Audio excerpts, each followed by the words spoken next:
Todas causaram também enormes desafios socioeconômicos, como vemos na atual pandemia de coronavírus, que já matou ao menos 315 mil pessoas desde dezembro de 2019. É o caso de uma gripe catastrófica em 1968. Em setembro daquele ano, um patógeno agressivo se espalhou pelos Estados Unidos.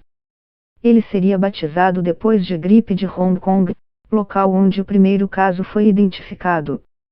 Essa foi uma das 3 grandes pandemias de gripe do século XX, a espanhola em 1918-20, a gripe asiática de 1957-58 e a de Hong Kong, que foi de 1968-1970. A primeira foi a mais agressiva e grave de todas. Causada pelo H1N1, levou ao menos 40 milhões de pessoas à morte. A segunda, com o H2N2, matou 2 milhões. A terceira, do H3N2, tirou a vida de 1 milhão. As medidas adotadas na época não foram excepcionais, e acabou considerada apenas mais uma gripe. E assim, segundo ele, se esqueceu o que aconteceu e os ensinamentos que a epidemia trouxe.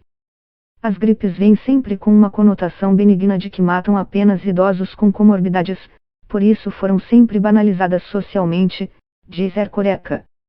A gripe de Hong Kong chegou ao Ocidente no momento em que monopolizavam os holofotes o pouso na Lua, a guerra do Vietnã e dos protestos a favor dos direitos civis. Em 1968, a filha pequena de Philip Desnachal, professor emérito de medicina da Universidade de Newcastle, no Reino Unido, contraiu a gripe de Hong Kong. E ninguém soube como isso aconteceu. A bolsa de valores não entrou em colapso, a imprensa não nos perseguiu e nenhum homem com equipamentos respiratórios parou as brincadeiras da minha filha.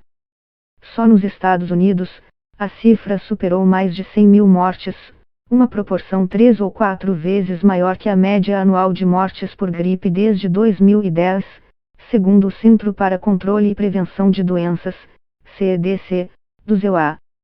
Os mortos por Covid-19 ainda não são tão numerosos. Mas ambas as pandemias têm em comum que muitas das mortes acontecem entre os maiores de 65 anos, principalmente aqueles com doenças pré-existentes. Primeiro, porque o vírus causador daquela pandemia, o H3N2, que ainda circula pelo mundo, algo que especialistas dizem que pode acontecer ao SARS-CoV-2, é considerado uma das cepas de gripe mais problemáticas.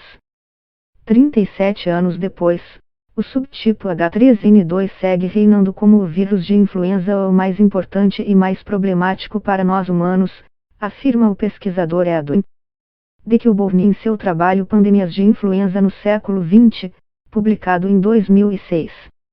Os vírus de influenza mudam constantemente, explica o Centro Nacional de Vacinas e Doenças Respiratórias dos Estados Unidos, CDC.